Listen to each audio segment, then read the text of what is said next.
না। অনেকেই বিয়ের পরে হানিমুন করতে যান, কেউ পুরীতে যান, এখন নতুন দীঘা হয়েছে, উনি দীঘাতে গেছেন। উনি একজন রাজনৈতিক ব্যক্তিত্ব, একসময় বিরোধী দলের প্রধান মুখ ছিলেন পশ্চিমবাংলার, এখনও উনি যথেষ্ট গুরুত্বপূর্ণ একজন নেতা পশ্চিমবাংলার। তার সঙ্গে মমতা ব্যানার্জির সাক্ষাৎ করেছেন, আলাদা করে বসে কথা বলেছেন, এটাই তো স্বাভাবিক। এই রাজনৈতিক যে সৌজন্য থাকবে, সৌজন্য বার্তা থাকবে, এটাই স্বাভাবিক। যদি তার জায়গায় এমন একটা পরিস্থিতি হলো যে বিজেপির কেউ আর তৃণমূলের কাউকে মুখ দেখছে না, সেটা কিন্তু কখনোই কাম্য নয়। বিজেপির এই নেতা মানে আমাদের দিলীপ ঘোষ যিনি বলেওছেন যে ধরুন তার পাড়ায় কোথাও তৃণমূলের কারোর বিয়ে হয়, তাহলে কি তিনি যাবেন না? কিংবা তার পরিবারের কেউ যদি পরিচিত কারোর মধ্যে যদি কেউ অন্য কোনো রাজনৈতিক দল করে, তার সঙ্গে কি তারা দেখা সাক্ষাৎ করবে না? তারা তো দেখা সাক্ষাৎ করবে, এটাই স্বাভাবিক হওয়া উচিত। আগের সময় মানে যখন মনমোহন সিং প্রধানমন্ত্রী ছিলেন, তখন সুষমা স্বরাজের সঙ্গে তাদের ভালো সম্পর্ক ছিল। লালকৃষ্ণ আডবাণী সঙ্গে বলুন, কিংবা আমাদের ভূতপূর্ব যে প্রধানমন্ত্রী ছিলেন বাজপেয়ীজির সঙ্গে নেহরুজির ভালো সম্পর্ক ছিল।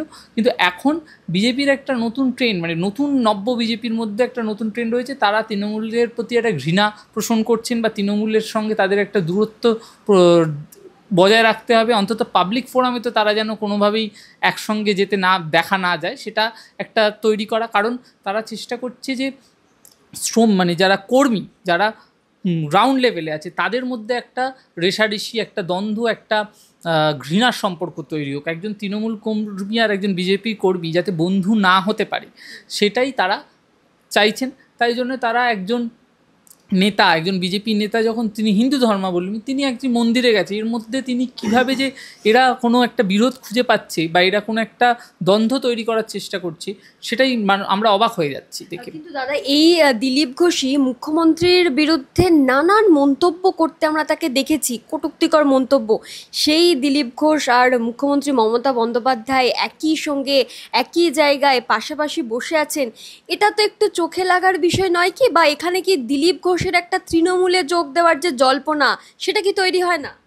দেখুন, প্রথমত এই যে পাশাপাশি বসে থাকলেই যে উনি তৃণমূলে যোগ দেবেন, এটা কিন্তু বলা যায় না। ওনার মধ্যে ওনার যে রাজনৈতিক গতিপথ, যেভাবে উনি আজকে যেখানে এসে পৌঁছেছেন, তার মধ্যে কিন্তু দল বদলে বদলে আসেননি। উনি আরএসএস করেছেন, বিজেপি করেছেন, এবং সংঘ করে এসে উনি আজকে এই জায়গায় এসে দাঁড়িয়েছেন। উনি কিন্তু কোনো রাজনৈতিক দল বদল করে করে আসেননি। উনি আজ একজন হিন্দু হয়ে হিন্দু একজন মন্দিরে গেছেন। এমন অনেক হিন্দু নেতাদের দেখা গেছে যারা আগে মমতা ব্যানার্জির ঘনিষ্ঠ ছিল, যারা এখন যেটাকে মুসলিম তোষণ বলেন, তারা একসময় সেই মুসলিম তোষণ করেছেন, ইফতার পার্টিতে গেছেন। তারা ইডি সিবিআই এর জুজুর ভয় আজকে বিজেপিতে গেছেন এবং বিজেপি করছেন। দিলীপ ঘোষ কিন্তু সেই রকম নেতা নয়, কারোর ভয় কিন্তু উনি বিজেপি করেননি। বিজেপি উনি শুরু থেকেই করছেন, এবং রাজনৈতিক সৌজন্যের একটা বার্তা উনি দিয়েছেন। উনি একজন হিন্দু, তিনি একজন হিন্দু মন্দির স্থাপন হয়েছেন, তিনি সেখানে গেছেন। এর সঙ্গে কিন্তু ওনার দল বদলের আমার তো মনে হচ্ছে না কোনো সম্ভব আছে। ধরুন আজকে যদি পশ্চিমবাংলায় কোনো শিল্প, নতুন কোনো কর্মসংস্থানের জন্য নতুন কোনো শিল্পর স্থাপন হয়, কোনো কারখানা গঠিত হয়, সেখানে কোনো মন্ত্রী, সেন্ট্রাল গভর্নমেন্টের কোনো মন্ত্রী আসে, তাহলে সেটাকে কি আপনি বলবেন সেই মিনিস্টার চলে আসছে তৃণমূলে? তা তো নয়।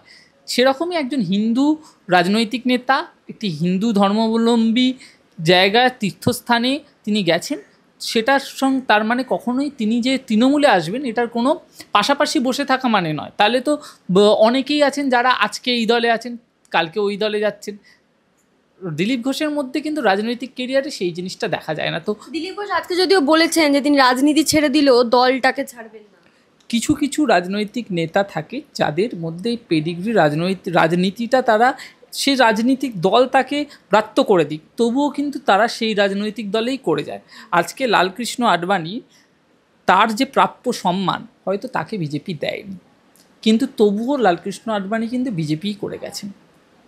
আরও অনেক নেতা দিলীপ ঘোষের সমসাময়িক এবং তার আগেও যেসব বিজেপির পুরনো নেতা পশ্চিমবাংলায় যারা এই রাজনৈতিক দলকে শূন্য থেকে শুরু করেছিল, তারা কিন্তু অনেকেই আজকে প্রাপ্য সম্মান পাননি। তারা হয়তো আজকে বিভিন্ন অন্য অন্য রাজ্যে তাদেরকে প্রচারক হিসেবে কাজ করতে পাঠিয়েছে, তারা কিন্তু সেই কাজও করে যাচ্ছেন। তারা কিন্তু দলটাকে ছেড়ে দেন, তারা দলটাকে ভালোবাসেন, তাদের যে আইডিওলজি হোক সেই আইডিওলজির বিরোধিতা হতে পারে, সেই আইডিওলজির সাপোর্টার হতে পারে, কিন্তু তারা সেই আইডিওলজিটাকে নিয়েই রাজনীতি করে। নিজেদের গা বাঁচানোর জন্যে বা ধান্দাবাজি করার জন্য একসময় একটা রাজনৈতিক দল থেকে করলাম, আর একটা রাজনৈতিক দলে চলে গেলাম, বা যে সরকারে আছে সেই সরকারে থাকলাম, সেইগুলো কিন্তু তারা করে না। কখনো ইসলামকে প্রমোট করলাম, মুসলিম তোষণ করলাম, কখনো জয় শ্রীরাম বলে হিন্দু তোষণ করলাম, সেটা তারা করেন না। আর উনি যা যে কথা বলছেন, দিলীপ ঘোষ যে কথাগুলো বলছেন, খুব রিলিভেন্ট কথা বলেছেন। দিলীপ ঘোষ বলেছেন যে রাম মন্দির করে বিজেপি কোনো লাভ তুলতে পারেনি অযোধ্যায়।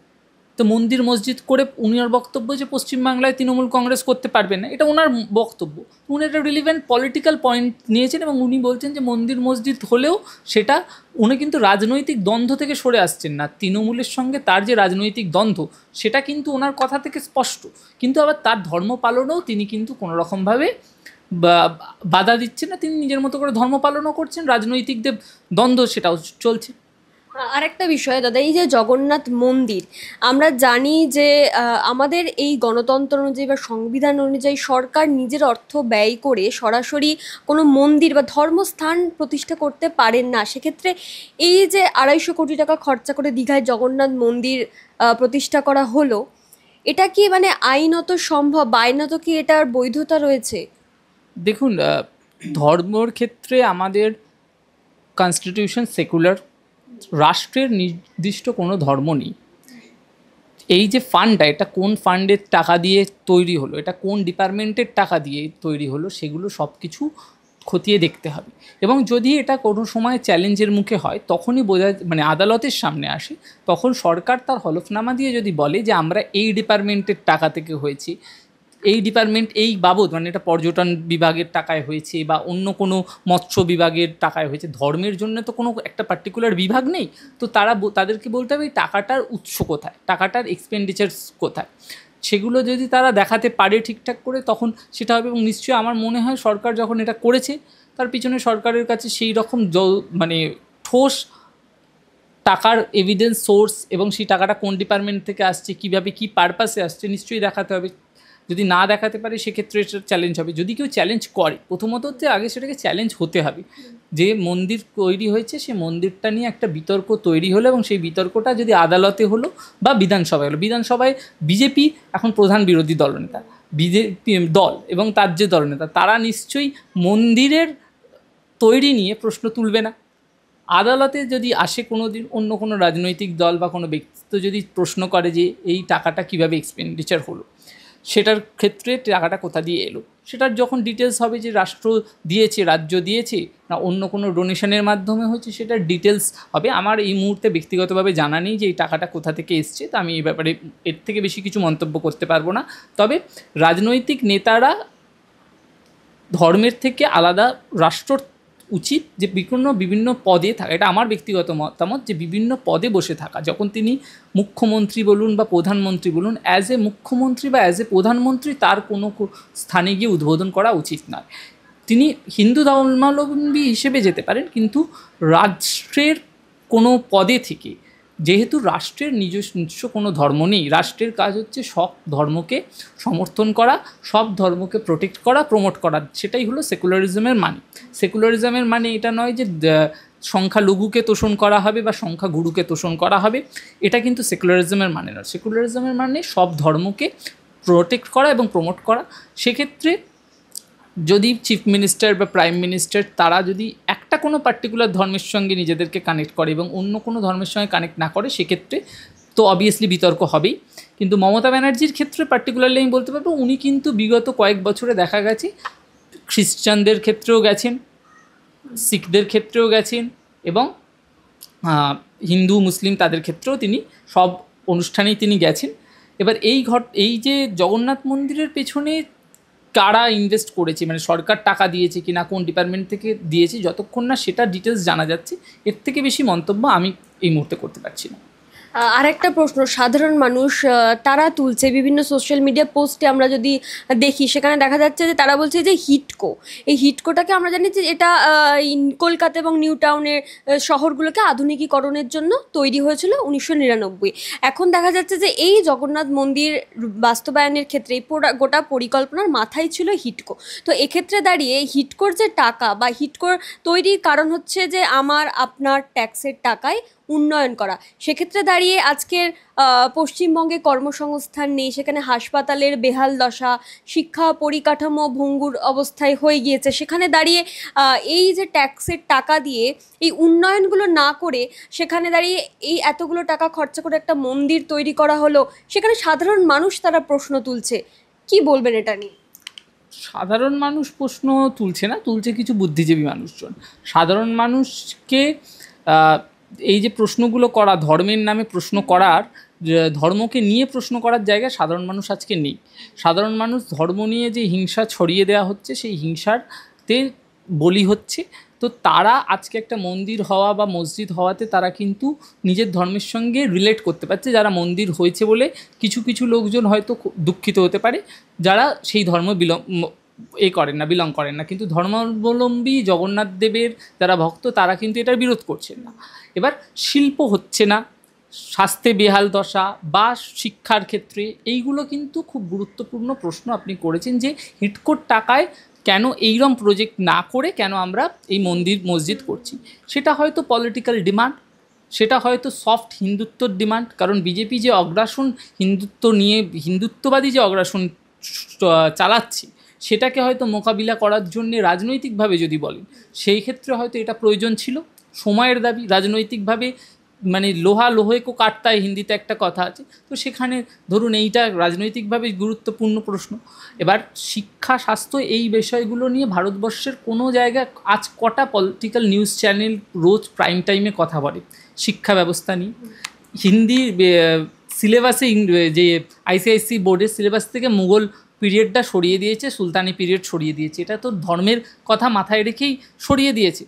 মুঘল পিরিয়ডে, সুলতানি পিরিয়ডে যদি অত্যাচার হয়েও থাকে, যদি ভালো কিছুও হয়ে থাকে, সেটা তো স্টুডেন্টদেরকে জানাতে হবে। তারা তো টিভি দেখে বা সিনেমা দেখে তো জানবে না মুঘল পিরিয়ডের ব্যাপারটা। তার জায়গায় তারা কি পড়ছেন? বেটি বাঁচাও বেটি পড়াও বা সরকারের বিভিন্ন প্রজেক্টের ব্যাপারে তারা পড়াশোনা করছে। তো এই যে ধর্মের যে লাইনগুলো, ধর্মের যে মূল স্রোতে ধর্মকে নিয়েই এখন কথা বলছে মানুষ, তাই জন্য ধর্মীয় বিভিন্ন জিনিস করে পলিটিক্যাল পার্টিরাও নিজেদেরকে রিলেভেন্স মনে রাখছে।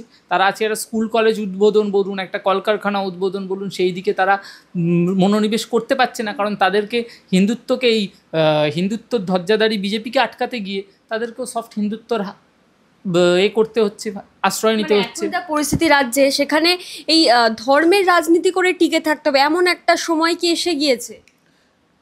ধর্মের বাদ দিয়ে কিসের রাজনীতি হচ্ছে? আজকে বিভিন্ন রকম যে দুর্নীতির অভিযোগ উঠছে সরকারের বিরুদ্ধে, সেইগুলো নিয়ে কি বিরোধী দলগুলো এককাট্টা হয়ে লড়াই করতে পারছে? তারা কিন্তু সেটা পারছে না। তাই জন্যেই ধর্মের ভিত্তিতে তারা লড়াই চালিয়ে যাচ্ছে, ধর্মীয় বিদ্বেষ ছড়ানোর চেষ্টা চলছে।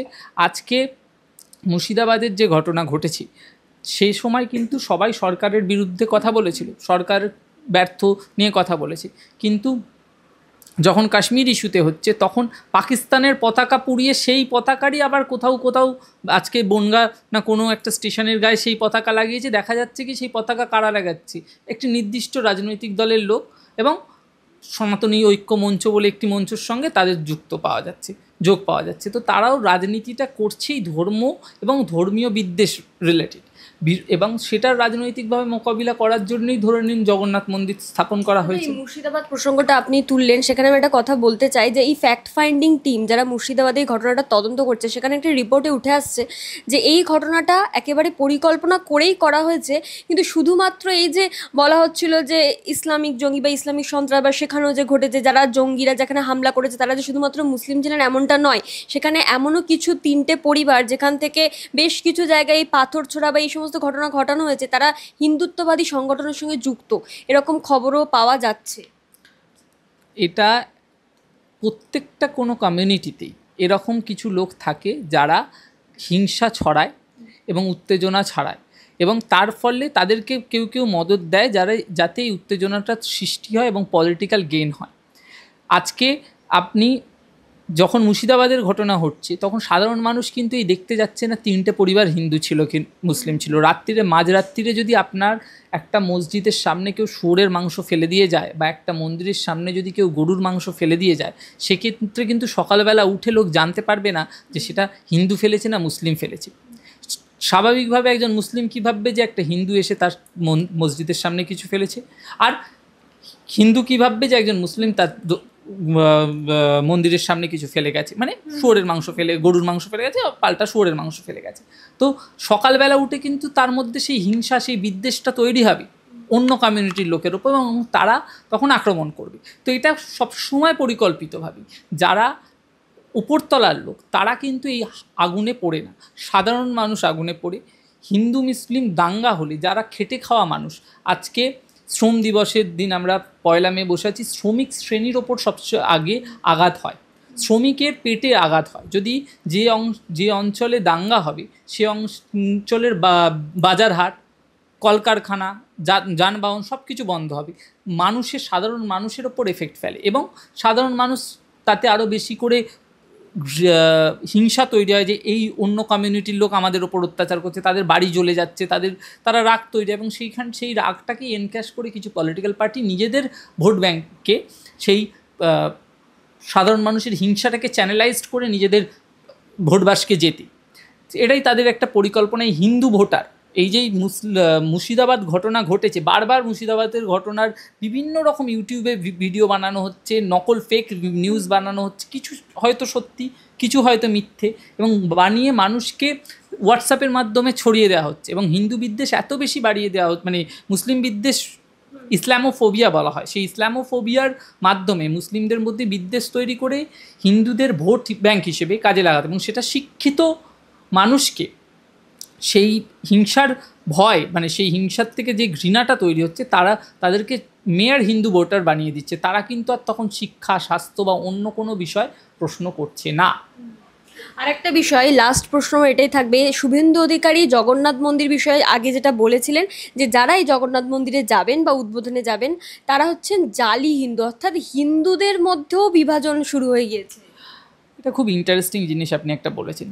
ধরুন দুজন হিন্দুর মধ্যে যদি কথোপকথন হচ্ছে, সেক্ষেত্রে যদি একজন হিন্দিভাষী হিন্দু হয় আর একজন অহিন্দিভাষী হিন্দু হয়, তাহলে শুভেন্দু অধিকারীর মতো লোকরা প্রথমে হিন্দু, মানে বিজেপিরও অনেকেই আছেন যারা প্রথমে হিন্দিভাষী হিন্দুর দিকে যাবে, ঠিক আছে। তারপর আবার দুজন হিন্দিভাষী হিন্দুর মধ্যে যদি কথোপকথন হয়, তাহলে যারা আপার কাস্ট আছে তাদের দিকে যাবে। আবার দুজন আপার কাস্ট হিন্দুর মধ্যে যদি লড়াই হয়, ধরুন তর্ক হচ্ছে, তাহলে এরা বড় লোকের দিকে যাবে। এই বিভাজনটা, এটা নিয়ম, বিজেপির নিয়ম। আর শুভেন্দু অধিকারীর কথা যদি বলেন, শুভেন্দু অধিকারী আগে মমতা ব্যানার্জির জপমালা গুনতেন, মানে মমতা ব্যানার্জি যখন রেলমন্ত্রী ছিলেন তখন উনি মেদিনীপুরে কী উন্নয়ন করেছেন, তৃণমূলে থাকাকালীন উনি সেই কথা বলতেন। তৃণমূলে থাকাকালীন উনি মমতা ব্যানার্জির গুণগান করতেন যে কী উন্নয়ন হয়েছে। উনি সেদিনকে ইফতার পার্টিতে যেতেন, উনি গরু খেতেন কি খেতেন না আমার জানা নেই, ইফতার পার্টিতে বিভিন্ন জায়গায় ওনাকে দেখেন। উনি কী করে কাউকে জালি, মানে জগন্নাথ দেবের মন্দিরে গেলে জালি হিন্দু আর রাম মন্দিরে গেলে আসল হিন্দু, এটা কোন লজিকে উনি বলছেন? ওনার মানে লজিক্যাল সেন্সটা তাহলে ওনার নেই, ওনার কোনো লজিকের সেন্স নেই বলেই হয়তো উনি এটা লজিকলেস একটা কথা। তো ওনাকে নিয়ে কোনো আর এর থেকে বেশি মন্তব্য করার নেই। পরিকল্পনার সময় কিন্তু শুভেন্দু অধিকারী ছিলেন সেই 2019 সালে ছিলেন, উনি 2019 সালে তৃণমূলে ছিলেন, উনি 2016 সালেও তৃণমূলে ছিলেন, উনি দুর্নীতির সময়ও তৃণমূলে ছিলেন, উনি এই জগন্নাথ মন্দিরের তৈরির সময়ও তৃণমূলে ছিলেন। আজকে উনি বেরিয়ে এসে সাধু হয়ে গেছেন আর বাকি সবাই চোর হয়ে গেছে।